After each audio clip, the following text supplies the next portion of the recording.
All right, today we got pull day, but it's mainly biceps. Go in, do a little bit of back, get a pump in my back, then mainly go into biceps. And I don't know, what do you guys want to talk about before we get in there? Today I can make it based off of, I guess we could just talk about arms in general. Some either advice about that or whatever. I will say,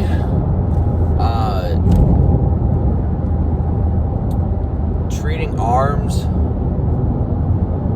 I guess people usually don't have a problem hitting arms. Arms, honestly, is the most common thing people hit.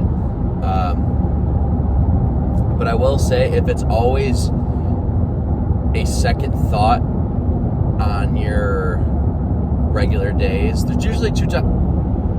I'll go into this. There's usually two types of people based off of their training. There's people that like all of the physically draining movements, like a chest, like a pressing movement, a back rowing movement, leg days, pressing movements, all the pressing stuff and pulling stuff. Someone either likes doing those mainly and is not a fan of hitting arms at all, or I just chugged this whole thing with pre-workout, so I'm kind of burping it up right now. Or you like to go in and just hit arms, maybe chest, and then call it a day. And that's usually your routine. Don't really hit much legs, don't really hit much back, but you just like going in and hitting arms.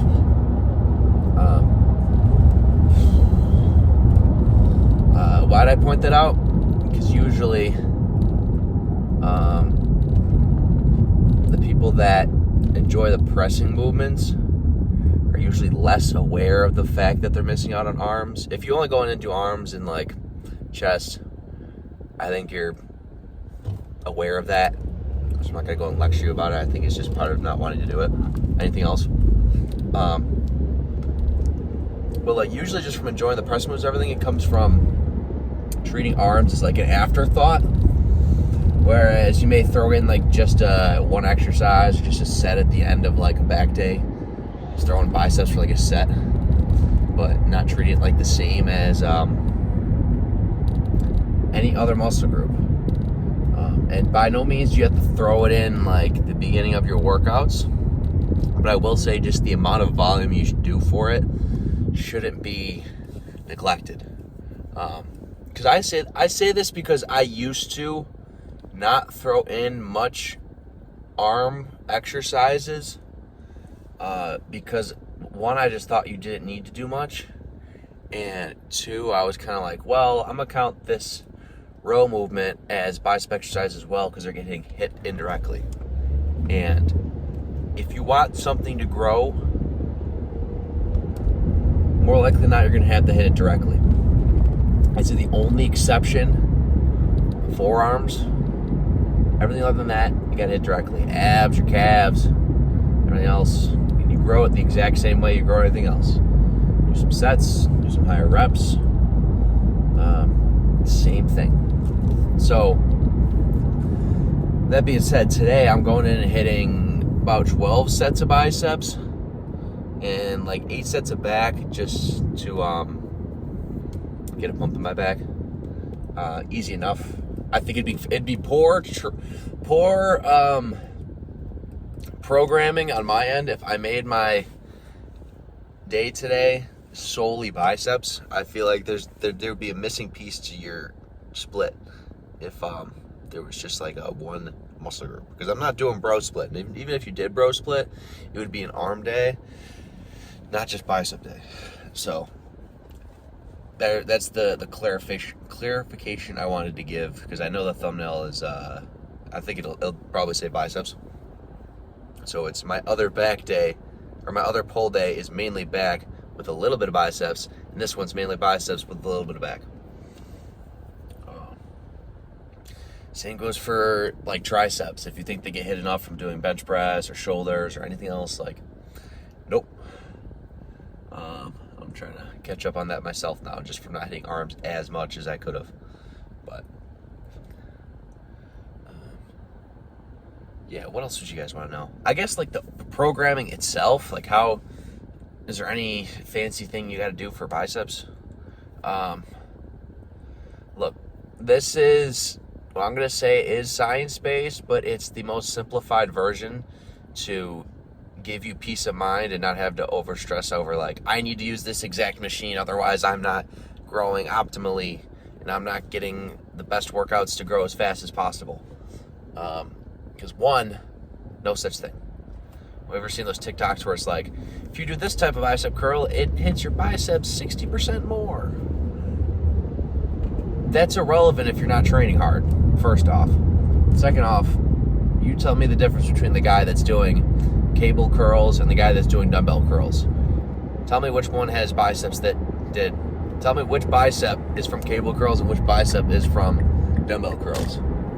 If you can tell me that, then maybe I'll consider saying that, like, you need to do this optimal bicep exercise. All right? That being said, I will say the scheme to programming your biceps is essentially like your elbow placement. So, you know, like a preacher curl where your arm's in front of you and you're curling up here. That's your elbow and being in front of you. So you get one where your elbow's in front of you, one where your elbow's at your side. That's like just a standing dumbbell curl. It's the best example I can give right now. And another one is like where your elbow's behind you and you're doing a bicep curl back here. I'm going to use a cable for that. Another way to do that is if you're like sitting on an inclined bench, 45 degrees back, and you do a bicep curl like that, your elbow is behind you because you're leaned back. Your elbow is closest to the ground, like perpendicular to the ground. So get those three in there. I can tell you're hitting all the different parts of the bicep, all the different ranges of the motion. And in addition to that, if you add in different wrist placements, so if you have one that's like this, wrist curled in, it's called supinated. This one, neutral grip, is a little bit more of your forearm as well. That's why you don't need to really hit forearms. And I don't bother with reverse curls at all. I did them a couple times before, just because I just want to try it out. No need to do that. Quite honestly, you're not going to get much out of your biceps from doing that. You get more forearms out of it, but like I said, like this is like a very small part of your forearm that would be getting hit from reverse curls. And to be blunt about it, you're not going to see a difference between that part getting developed. So you will see, even just from doing bicep curls, like this part, the meaty part of your forearm. What's this guy doing? That gets built up more from just doing your bicep curls. So that's the scheme of biceps today. The scheme of back today is less broken down, just because it's 2 exercises just to get a pump in my back, get a little more of the exercises today. I just do a rowing movement and a pull down movement. What row and what pull down really doesn't matter, as long as I get both of them in. I like to put in a something that mimics a barbell row, but I'll use it on a machine today. And then I just throw in a supinated lat pull down. I like throwing those two in during my pull day today. So, sorry, I was watching this family walk across the street while it was turning. So yeah, that's like the scheme. Today's scheme. It's 5 o'clock on a Friday, so not going to be busy. Nice. Let's see if I got more to talk about during the lifts. I mean, how much explanation is there to tell you how to hit bicep curls? Maybe a little bit. I guess I could explain a little bit, but half the things I'm going to be doing, it's like, in all seriousness, I mean, you shouldn't be overcomplicating it. I think it's pretty straightforward. So, yeah. All right, we're here. It actually seems like it's going to be decently busy. That's fine. That's how it be. Okay. Yeah, I'll either start with the lat pull downs or machine curl. Or not machine curl. Fucking row, just depending on whatever's open first. Keep the workout going.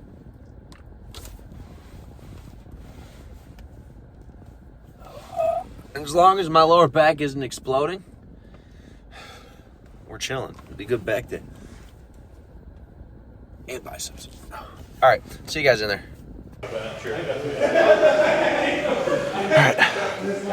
All right. So like I said, normally I would do, hold on, let me show the camera too. I would do the one to the right of this. I'm gonna do that. That's kind of like a barbell row on an axle. So I'm gonna start with that.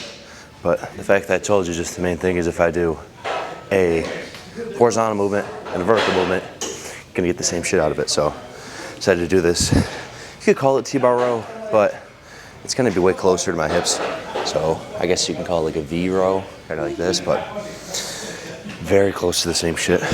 And this is part of me being able to, let me step down so you guys can see me better. Enjoy the workouts while doing the same shit for a year straight, because I haven't changed my split, honestly just the general scheme of my whole workout, about a year. The main thing that just changes is your diet.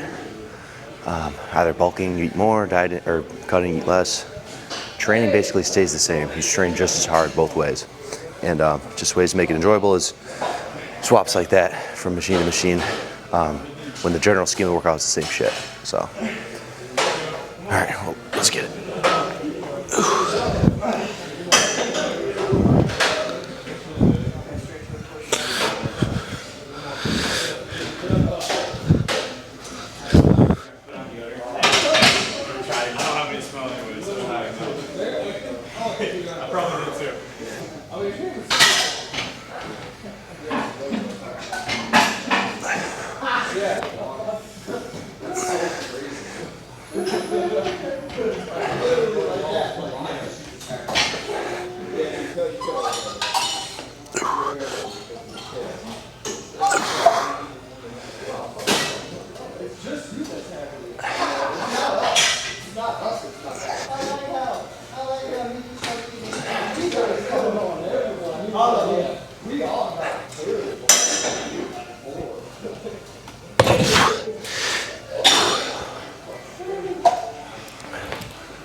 I guess something I could point out is why the weight's back here, not front loading the way up here, just makes it a lot smoother. I mean, if you ever tried it before, you can put more weight back here.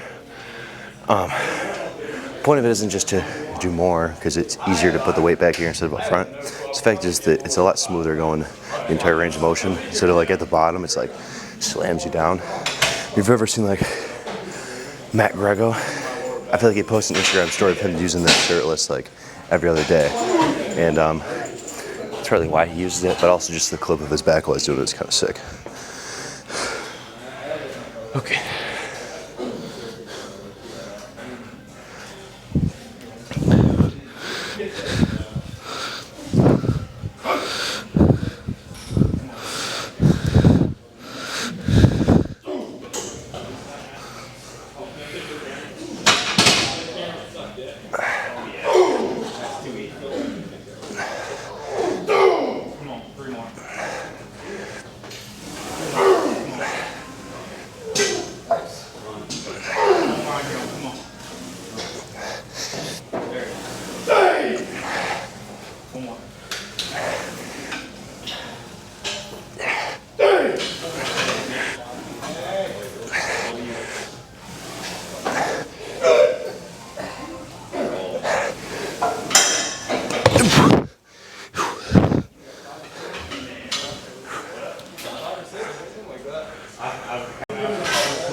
Supinated lat pull down. Usually I'll just use a cable. Easy enough doing that, but I mean if they're taken and this is open, I'll just use this. It's basically the same thing, just with the, looks like a seesaw kind of. But I will say I like having at least something that's unilateral. I'm gonna do them both at the same time, but this just forces me to do equal weight on each side. Because I always like slant one of my shoulders, either when I'm pressing or pulling or anything related to that. I don't know. If you ever seen like I do like a chest day or something, maybe yesterday, if you saw like I turn like this, or maybe I turn like this, either way. One way to make even out is doing stuff that forces you to do equal weight on each side. So, yeah, other than that, I mean, this is practically the same shit as using a cable. All right, we'll see if I have to change the weight.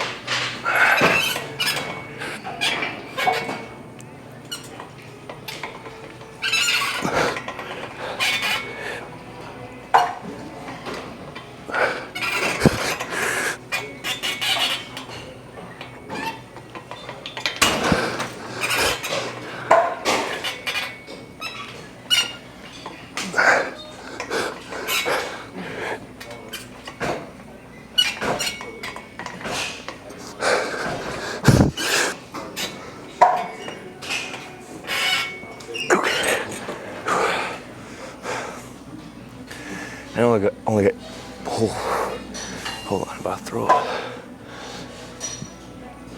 I know I only got 8, but I'm gonna just keep the same weight because the fact that I was able to control that so much. Part of the fixing the imbalance, no look, it's not a big muscle imbalance. It's just a neuro imbalance, as in like mentally when I press, I made it my own mental cue to like go like this each time. Where it's not really a big symmetry problem, but mentally when I'm pressing, I keep doing that, even on legs. But part of fixing that, or at least part of me trying to fix that this off season, is the exercises that it forces me to do equal weight on each side is, with already controlling it, noticing my arm pads being the same. Like this one I can notice, like, it points out to me the fact that this one's releasing all the way, this one's almost, and I make sure before I start the next rep, I bring this one up all the way. And you won't get that if I was doing like a cable lat pull down right now. So that's the biggest difference. Same thing if you have an imbalance, even if it's not like a muscle imbalance, I got just the mental cue to do both equally. Okay, let's keep going.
We'll move on to biceps after that. Oh shit. Ow. Dude, my triceps are sore as hell from yesterday's push day, and I can feel them killing after. Even the fact that I'm not hitting tries right now, definitely feel a little bit doing this. All right, we're going to buys now. Start with cameras right next to it. Preacher curl is right there. This like hammer curl. I don't think the par's really used for hammer curls, but I'll use it. You'll see that. And then the what's it called? The Bayesian curl. Whatever the two cables are behind me, curl like that. Do those three, crank it out, pose, and then get out of here. Okay.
What's up, bro?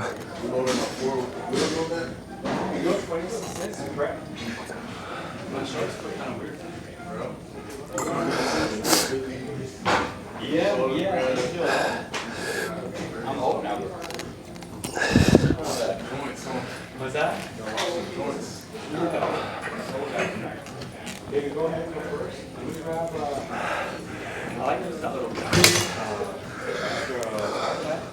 they're pushing me force, I put him in, excuse me. You're more like underneath it. We will find real quick. Put it on there, actually.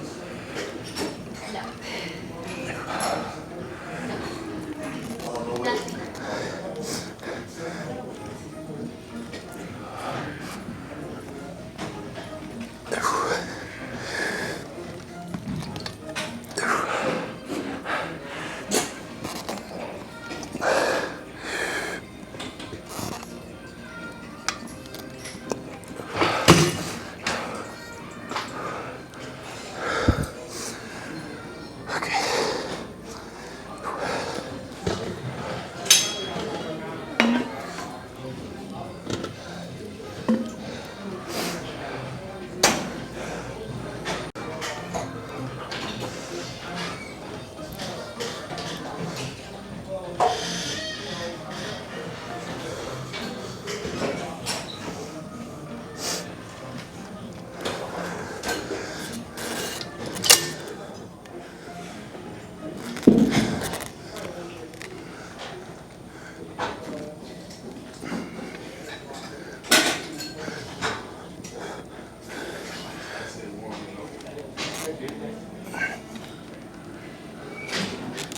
like that inside grip.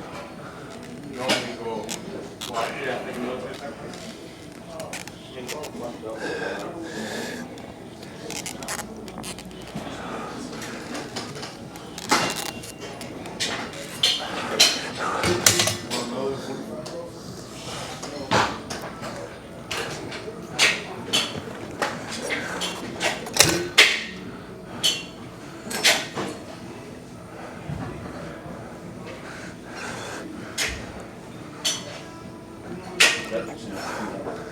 Can you stand it up?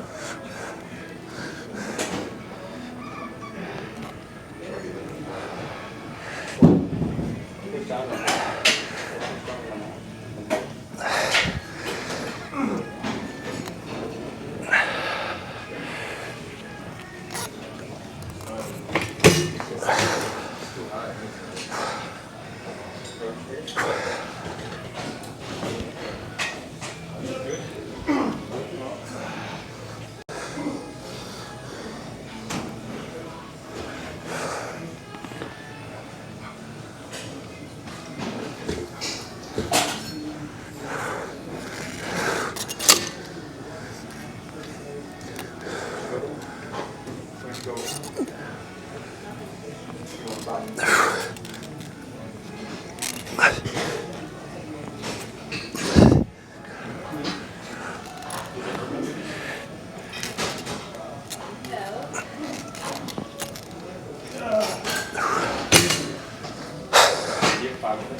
Just not leaving? You doing like a half week soon?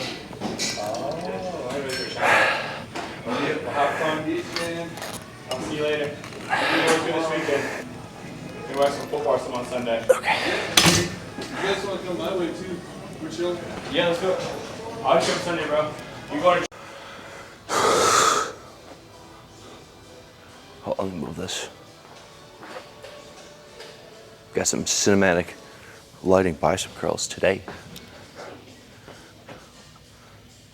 Yeah, that works. All right, let's get it.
Whew.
shit, these are gonna fall off. Damn.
All right, we'll call it there. Pose and get out of here. Man.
Like half the poses when I at least pose right here, I feel like adjust the way I'm standing just so it's not completely dark. Like my back double, I usually lean back a little bit because it makes your waist look smaller if you lean back. But if I do that right now, it's like pitch black, all shadow. So yeah, that, like the ab and thigh as well, if I curl over, can't really see it. Other than that, I mean, everything's really the same. Shit, dude, I gotta say, like, these past couple weeks, pushing calories, I know I didn't gain fat, but just like the amount of water weight and actual weight, dude, I was like 212 2 weeks ago. I'm consistently, past 3 days, I woke up 219. So in 2 weeks, 7-ish pounds. But I know half of it is from being filled out again after I was leveled off. And then realistically, probably like 2 pounds at least of weight, not water weight, but actual weight. So, I don't know, man. Starting to get extra chub. I think there's honestly plenty more time for this bulk, just given the fact that I'm still in a good body composition and training's still fine. Food's a little annoying, but not horrible, but definitely not enjoyable. And abs are still clearly visible. So if I had to guess, 2 more months of a bulk, probably mini cut back to a bulk. Ideally, my goal, now I wouldn't say my goal is concrete about it because it really just depends on how my body's responding, but like my personal goal was to get to like 230 before having to do a mini cut. So we're about, as of like this morning, like 11 pounds away. So if we'd be able to hit that, that'd be sick. Because peak bulk, I was 224 before I started my prep, and then I ended up 190 stage weight. So I'd definitely be a much leaner 224, and then also probably still a leaner 230, which would be sick. So that's the goal. That being said, that was pretty much the lift. So I'll see you guys in the car. Okay, let's get out of here.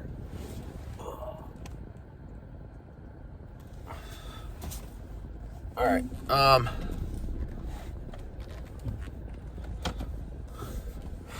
I will say, let me turn this off real quick.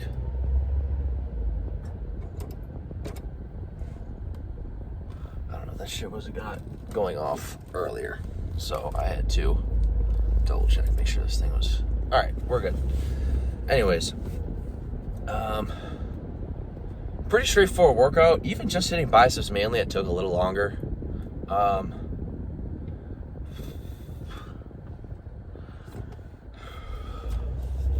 I mean, what much more is there to say? I will say that throwing in the drop sets, rest pause sets was pretty nice. Get the most out of biceps. But I don't change what I'm doing when I don't change the intensity of my workouts or of the muscle group that I'm hitting just because of, sorry, this guy was flashing me to go. I don't change my workouts, or let me start. I don't change the exercise intensity based off of if it's not the main thing I'm hitting that day. I still hit back just as hard. The only difference was amount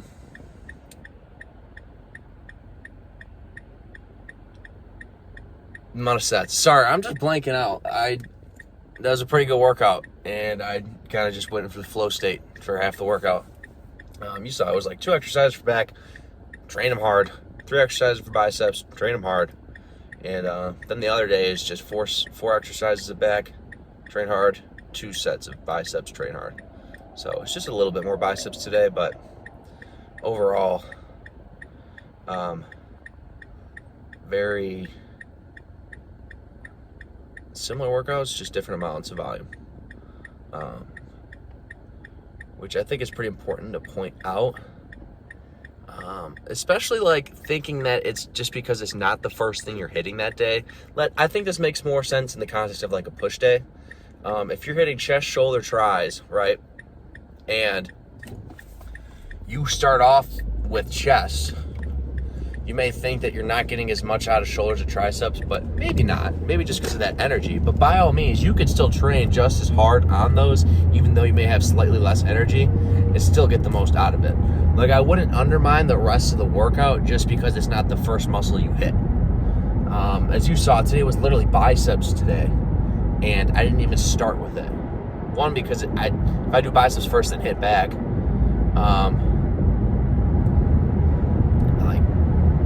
my biceps are going to be even out first. I'm not going to get as much out of my back. So that's why I still start with back, but I still got just as much out of biceps. So that was the biggest difference there. And yeah, what else? What else was I talking about before the workout? Was I guess I kind of already concluded that, but about to go home, have 2 meals, go to bed, call it a night. About to be the same thing tomorrow. It's Friday night right now, and I don't know, man. I really haven't gone out or drank in a long time, but I will say if you do that, I'm not going to shame you or anything. Like, do whatever the hell you want. I will say that if your goal in fitness, like you have a big goal in fitness, that you don't need to cut it out entirely, but being able to manage yourself, moderate yourself, and have a personal limit on what you do, I think can help significantly. Now, if your goal is like bodybuilding, I want to be a bodybuilder, then all right, maybe there is no slack for you to have there. Like I mean, there isn't. You can't be drinking every weekend if you're trying to be a bodybuilder.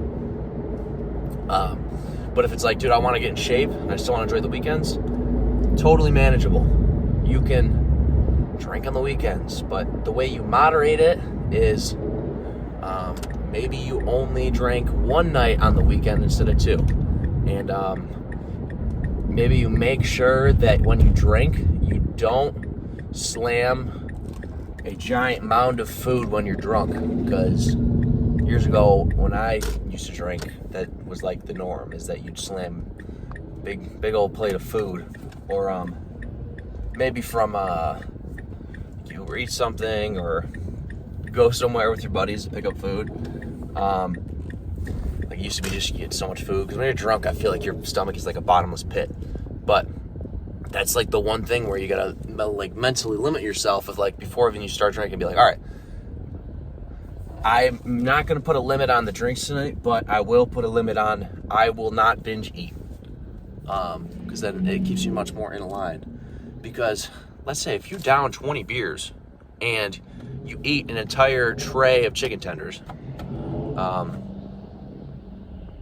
don't think I downed 20 beers, but I definitely ate an entire tray of chicken tenders when I was drunk before. I'm talking years ago. But point being made is like, you don't want to just completely nuke yourself. So limiting yourself like that, and maybe you only stick to like vodka because it has less calories, and it's not going to get you like super bloated for your digestion. Things like that.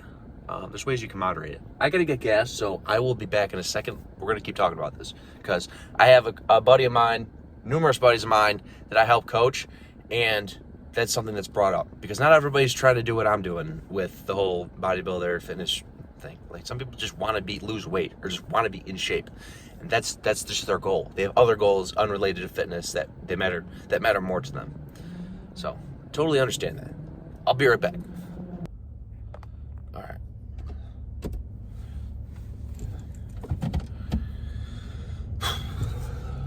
All right, we got gas. We're good to go. I think I closed. Yeah, we're good. Make sure I closed everything. Get out of here. What the hell's going on?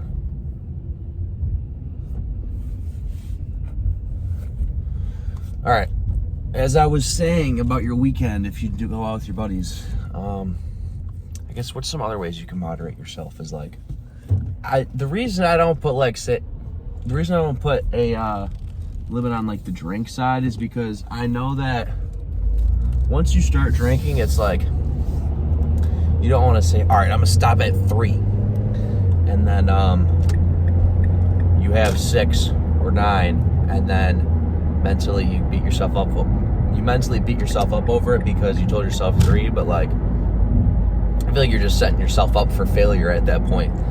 But I do think setting yourself up with, I am not going to drink beer, I'm only going to have vodka, and I'm not going to down an entire tray of food later in the night. I'm not going to have any other food. I'm still going to eat your meals for the day. Don't cut meals short because of the calories of the vodka. That will screw yourself even more. That's actually worse than better. You're doing yourself more harm than good. I wanted to make that part clear. That's worse. Because you set yourself up just to lose muscle. So, that being said, what else?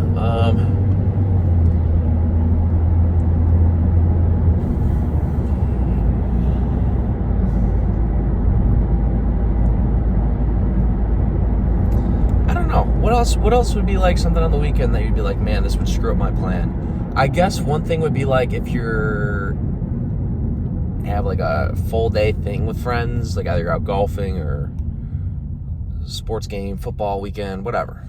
And it's not like you can have your normal meals or I guess it's like probably gonna end up eating junk food or have to eat at a restaurant that doesn't have like a super healthy options or whatever. I think it's just honestly making it fit in your calorie goal somehow, in your macro goal. And look, if it goes a little over, it's not the end of the world, especially the fact that it's one meal, because, or if it's a couple meals from the day, because just one day of being over a little bit isn't going to screw you. It's just because your body just doesn't immediately turn extra calories into fat. It gets utilized over a little bit of time, and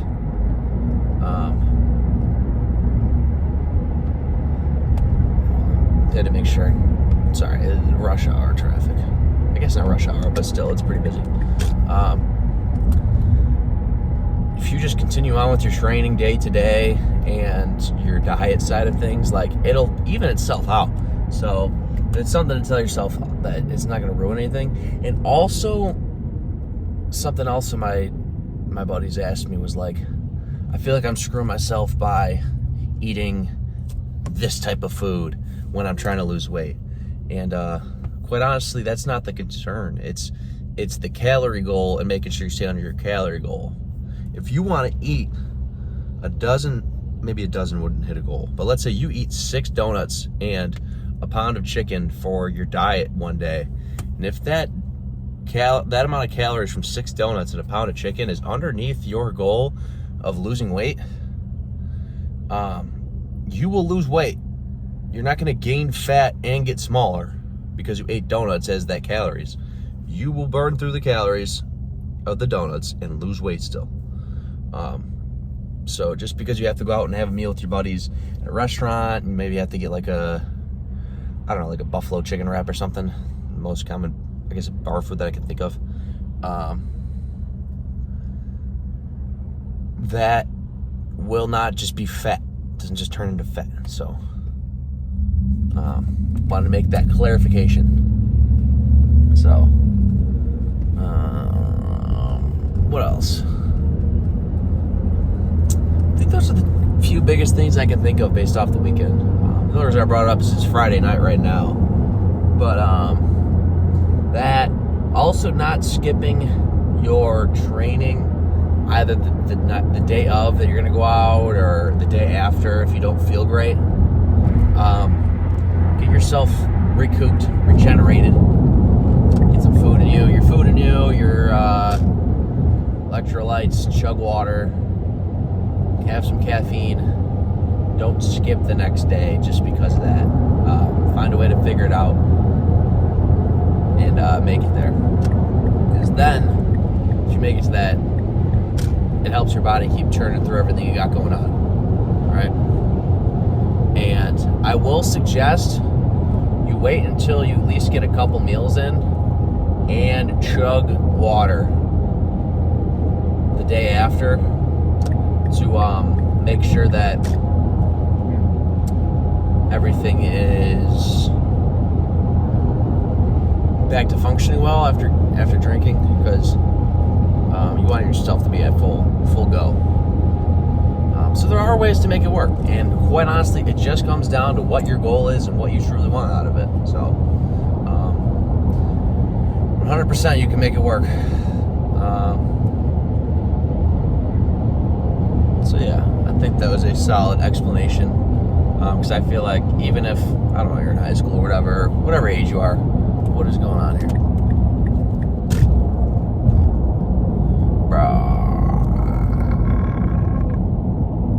There's traffic. That's why I'm annoyed.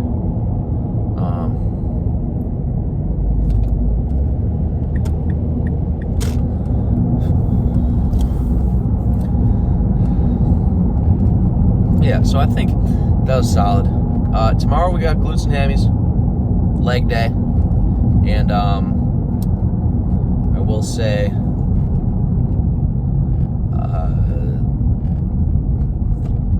it'll be good. Back to the usual routine. What is this, day 42 video? 43? Oh man, we're gonna hit 100, so it's a promise to myself.